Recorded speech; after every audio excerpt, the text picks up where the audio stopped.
नमस्कार, आप देख रहे हैं जीटीवी न्यूज। मैं हूं आपके साथ सनी कुमार। अभी हमारे साथ बातचीत करने के लिए है बिहार सरकार के पूर्व मंत्री और विधान पार्षद नीरज कुमार जी, इनसे जुड़ते हैं। सर, इस वक्त जो एनडीए में रार मची हुई है एमएलसी चुनाव को लेकर के, अब मुकेश सहनी ने भी 4 सीटों की मांग कर दी है।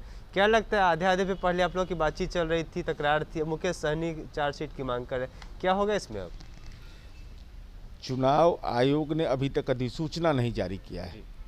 एनडीए के 5 घटक दल हैं, सबको अपनी राय व्यक्त करने का अधिकार है।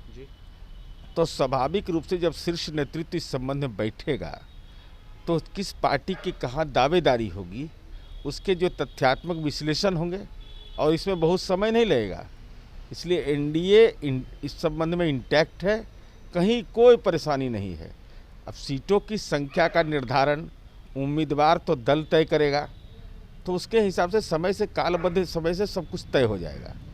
लेकिन सर, एक सवाल ये है कि मुकेश सहनी उत्तर प्रदेश में चुनाव लड़ने जा रहे हैं और साफ तौर पे कह दिए कि अगर वहाँ पे मछुआरा समुदाय के साथ को अगर आरक्षण नहीं मिलेगा तो बिहार में गठबंधन टूट सकता है, यानी कि आपकी सरकार गिर जाएगी। भाजपा को चुनौती दे रहे हैं वो, तो भाजपा और वीआईपी की लड़ाई में आप लोग को नुकसान हो जाएगा कहीं ना कहीं। हम लोग का क्या नुकसान होना है, किसी का क्या है भाई। एनडीए में माननीय नीतीश कुमार जी पर उन्होंने सवाल खड़ा किया, कोई 7 निश्चय पार्ट 2 पर खड़ा किया, इसमें हर खेत तक पानी पहुंचाने की कार्य योजना है, चाहे जो भी युवाओं के लिए, किसानों के लिए योजना, उस पर कहीं मतभेद है। हर एक राजनीतिक दल को अगर राज्य के अंदर गठबंधन है तो ऐसा नहीं है कि दूसरे राज्य में वो चुनाव नहीं लड़ सकता है, वो अपने संगठन विस्तार के लिए लड़ सकता है। उससे राज्य की सरकार और एनडीए पर कोई प्रभाव नहीं पड़ने वाला। राजद लगातार कह रहा था खरमास के बाद सरकार गिरेगी, तकरार देखने को फिर भी मिल रही है एनडीए में। क्या लगता है, सरकार गिरेगी या बची रहेगी आपकी?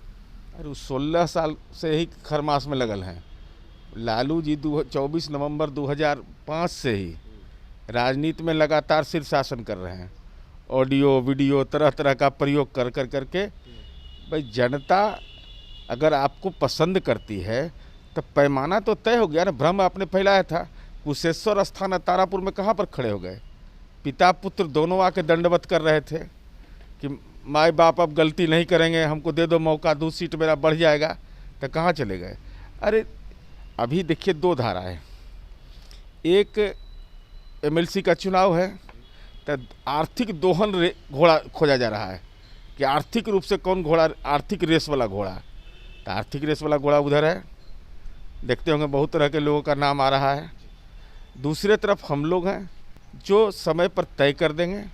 साथ ही साथ पंचायती राज का जो चुनाव है, इसमें बेचैनी मैं देख रहा हूँ ज़्यादा है राष्ट्रीय जनता दल में। स्वाभाविक है, चूँकि आर्थिक रेस का घोड़ा रहेगा तो कौन कितना हिस्सा का हिस्सेदार होगा, कितने का परसेंटेज उसका तय होना है। तो बेचैनी वहाँ है, कहाँ बेचैनी दूसरे जगहों पर है।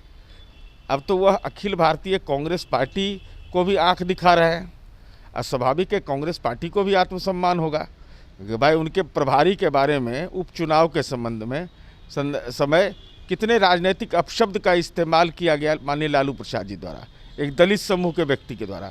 तो कांग्रेस भी आहत होगा। अब कांग्रेस कितना मुकाबला कर पाएगा या राष्ट्रीय जनता दल अभी कितना घायल करेगा उनको, ये तो वही लोग जाने। यानी कि महागठबंधन पूरी तरह से टूट चुकी है लगभग? नहीं, टूटना उसको नहीं कहिए। मूल विषय यह है कि राष्ट्रीय जनता दल ने कांग्रेस पार्टी के प्रभारी के खिलाफ अपमानजनक टिप्पणी करके राजनैतिक रूप से औकात बताया है। तो अब कांग्रेस उनको औकात बताएगी या राष्ट्रीय जनता दल उनको बताएगा, उनका मामला है। बिल्कुल उनका मामला है। तो हमारे साथ बातचीत करने के लिए थे जदयू विधान पार्षद नीरज कुमार। साफ तौर पर उन्होंने बता दिया कि जो लड़ाई अभी देखने को एनडीए में मिल रही है, उसमें सही समय आने पे सीटों का बंटवारा हो जाएगा और ऐसी कोई बात नहीं है। जो एनडीए है मजबूत है, और अगर कोई बाहर चुनाव लड़ना चाहते, विस्तार करना चाहते तो करें। ऐसे में बिहार के का जो सरकार एनडीए की सरकार, उसमें कोई असर नहीं पड़ने वाला। तो अब ऐसी तमाम खबरों के लिए बने रहे हमारे साथ। फिलहाल के लिए इतना ही, धन्यवाद।